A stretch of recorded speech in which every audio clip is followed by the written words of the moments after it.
Not really that novel. It was here when I was born in 1957. It'll be here long after I'm gone.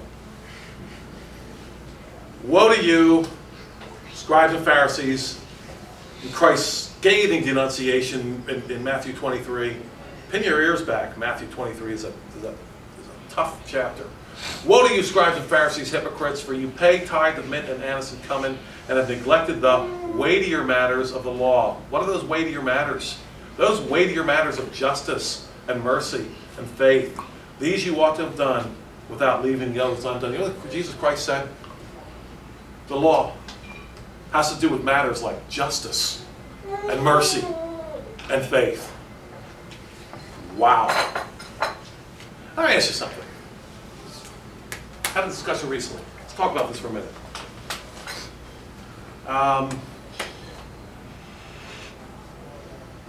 Oh, your basic child molester that we all want to rehab. By the way, there's at least two types of criminals that cannot ever be rehabbed.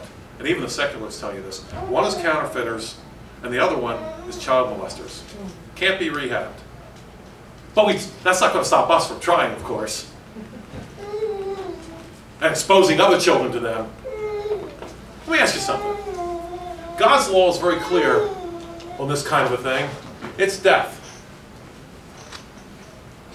Act of mercy? Act of justice? You bet it is. And anything other than God's law will not be mercy, and will not be faith, and will not be justice.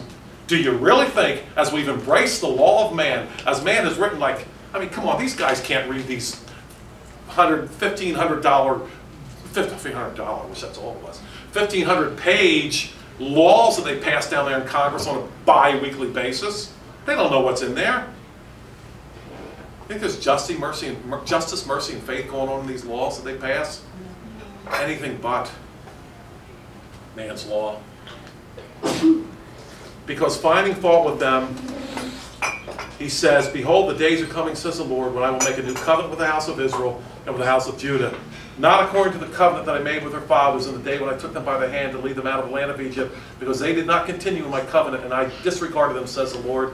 For this is the covenant I will make with the house of Israel after those days, says the Lord. I will put my laws in their mind and write them on their hearts, and I will be their God, and they will be my people. This is Hebrews 8 through 10, quoting Jeremiah, applying it to the new covenant. I will write my laws on their heart.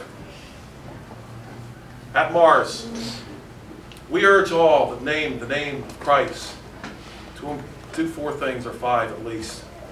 Embrace the law of God. Have you read Psalm 19 or Psalm 119 on this? Understand its contributions. Psalm 19. The law of the God is perfect, converting the soul. The statutes of the Lord make wise the simple. Any need for that in this culture today? Okay, let's throw out the law of God. Now how are you going to make wise the simple? How are you going to do it? Recognize its significance in Psalm 1. Psalm 1 takes no prisoners.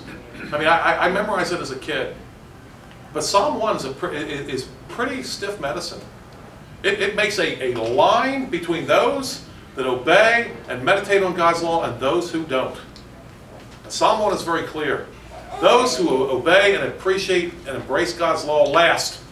Those who don't are like the chaff which the wind drives away. Useless and good for nothing but to be gotten rid of. Psalm 1. Read it sometime, I'm sure you have. Enjoy its benefits and protection throughout the book of Proverbs.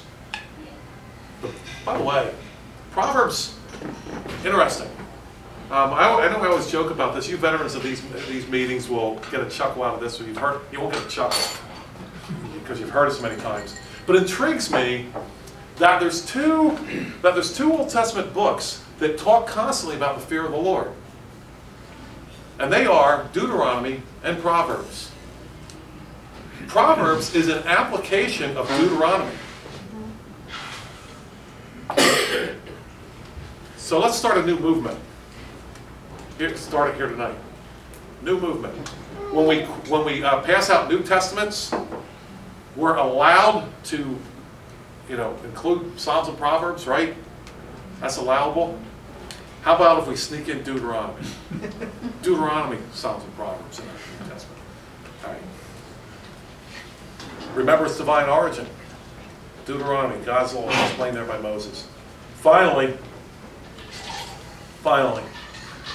while Moses is under attack today, even in professing Christian circles, let's not forget the statement of Christ that ties the two of them together inseparably and eternally. Listen to what Christ said about Moses. He said, if you believed Moses, you would believe me, for he wrote about me. But if you do not believe his writings, how will you believe my words? This better be something we ought to think about before we throw Moses, before we flush him down the toilet. Jesus Christ tied his words with the writings of Moses. Now, Christ quoted a lot of other people. Jeremiah, Isaiah, he quoted all over the place. But there's only one writer that he said, if you don't believe him, you won't believe me. And that's Moses. We look to the words of Christ for our inspiration, for our authority. And we should. But Christ had a source for his inspiration and authority. It was in Moses.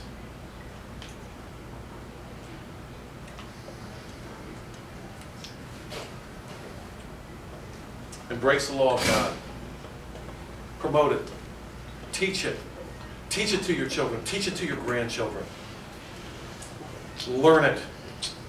I submit to you tonight that we won't fix anything if we continue to ignore this wonderful law. I also submit to you that if we embrace it and promote it, then there's very little that can't be fixed.